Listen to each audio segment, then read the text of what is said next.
It's about 15 past midnight on September 10th, 2021, and I'm standing behind the world's dirtiest gray Prius in a gravel driveway on the side of a mountain some 20 miles north of Los Angeles, California, USA. It's only been a couple of months since my boyfriend Bird and I left most of our belongings in a Virginia Beach public storage unit, packed anything we might need for a while into the car, and crossed America to stay with my parents in Huntington Beach, California. And now we are going back to Virginia long enough to sell most of what we had left. What we have is a bit more than you would prefer to travel with in such a small car. Everything for camping and cooking, of course, but also weeks of clothes and extra shoes, and my entire desktop computer setup packed in a large suitcase. I've got the handy new flashlight that Bird just bought at the REI Co-op in my teeth as I frantically rearrange all of the crap in our car, after the chaotic state that camping out of it in the San Onofre beach with Bird's family had left it in.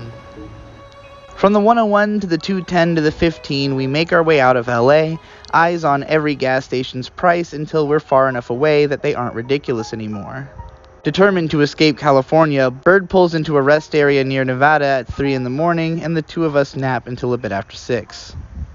Curious about the few small and far between towns along the 15 as we continue, which exist primarily because of the popularity of Las Vegas and its extreme distance from anything else, I begin reading aloud the history of each as described on Wikipedia as we pass through. Most of these towns began as hotels, casinos, or combinations of both, and became towns to house their workers. Once we make it to Utah, the small towns are mostly born of Mormon homesteading in the latter half of the 1800s along the Virgin River, and Brigham Young basically sent people all over the Utah territory to establish farms and mines. Passing through Hurricane, Rockville, and finally Springdale, the feeling of lifting off from reality into a heightened plane of rigid mountains and valleys is palpable. Arriving at the park around noon and receiving a map at the front gate, I am surprised to find that the campgrounds are close to the park entrance, enough that it's hard not to feel like it's just an extent of the town, which is only a little bit disappointing after our trip to Sequoia had taken us half an hour up 8,000 feet before we settled in. Hello, we're out here at Zion National Park in good old Utah, home of the Mormon. We left just the one Mormon on the 10th. It took 5.5 hours, notwithstanding the 3 or 4 hour nap that we took at a rest stop, to get out here to Zion National Park in Utah.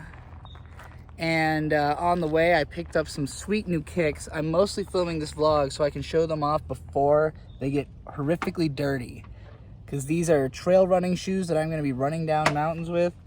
Day one, I already got some grease on there from my fingers, from the damn car, from loading stuff out of it. But this place is absolutely gorgeous, as you can see. We are up in the mountains, in the cliffs, in a valley, the Valley of the Damned. There's Ari over there.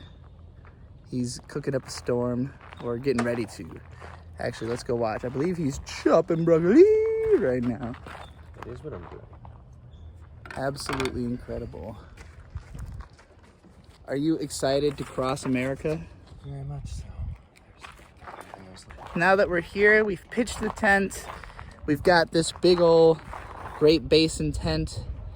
And otherwise, everything that we're taking across the country with us is in the Prius, which I'm not going to show because I don't want to show the license plate. It is quite hot, around 80 degrees and mostly sunny with light passing clouds. And not 15 minutes into being there, a doe mule deer comes right up to the side of our campground to graze. She is totally unfazed by our presence and will continue to graze around our camp for hours. And so Bird gets started on preparing our picnic with the first of the chuck-eye steaks on a bed of sliced Anaheim peppers and some broccoli, all made on a portable Coleman propane stove. Zach just came up and slipped a bite of No, your name's not Zach. Shit. After eating and cleaning up, we are walking our dishes and trash down to the service building to wash and dispose of them respectively, when we notice a group of 6 or 7 people oohing and eyeing at something behind us.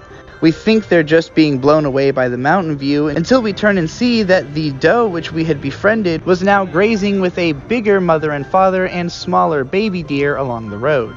After washing up, we head into the tent to smoke some white runts out of a small silicone bong shaped like a pineapple, and then notice a pair of small lizards on a rock outside, doing dips in order to make themselves look tough.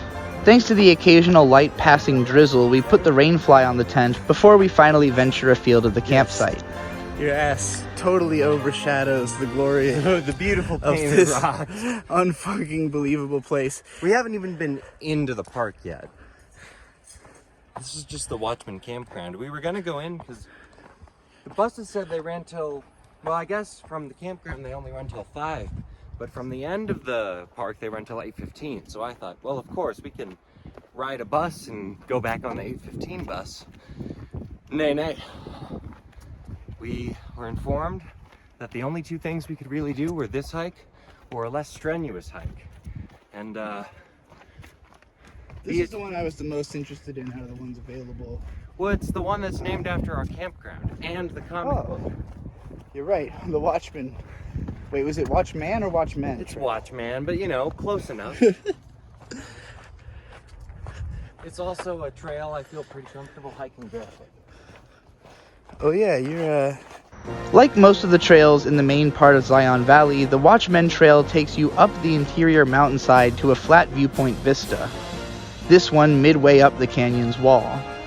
As we take to the trail, its first long dirt slope begins leading us up above a dried ravine that cuts into the side of the mountain, until we hear a distressed call from some 80 feet below. Heeding it, Bird notices a pair of women down in the ravine. An older Asian lady and what appears to be her American-raised daughter had taken the wrong way when the ravine had split across the trail near the start. As such, we helped to guide them back from above, until finding a place clear enough for them to climb a not too steep 50 or so feet back onto the trail, and then we let them continue ahead of us. I am constantly surprised how inviting and talkative and helpful Bird is towards everyone that we pass on the trail. Around a fourth of the way up, as sun sprinkles help us to bear the heat, we come upon a very cool-looking old hippie couple seated under a beautiful pink umbrella on a trail turn with a small cluster of people around them. Once we get close, they point out to us a group of sheep which are grazing on the side of a neighboring hillside. From here, the trail gets more geological and cool to explore as we go, and as I try to keep us outrunning a somewhat speedy hiker behind us, he finally remarks that Bird has convinced him to try hiking barefoot, something commented on or stared at by many people along the way up. We summit finally, along with various faces that we had encountered along the way, and gaze out over the south-facing valley view. We just went up there, high above these dumpsters. Went back up into this ravine, up that mountain, and then that cut across over here, and then up that, onto that butte, and that's where we had the view of the city from. Back at the campsite, Bird starts cooking and making a fire while I review the equipment that I brought on the hike. We have a flat iron steak and hash browns for dinner, and smoke up some cherry cookies, wash the dishes, and head into the tent as it gets dark and woefully not much less hot. In a fit of inspiration, Bird writes void on all the tent walls and has me write step into the void over the entrance, which ends up looking cooler than I feared it would.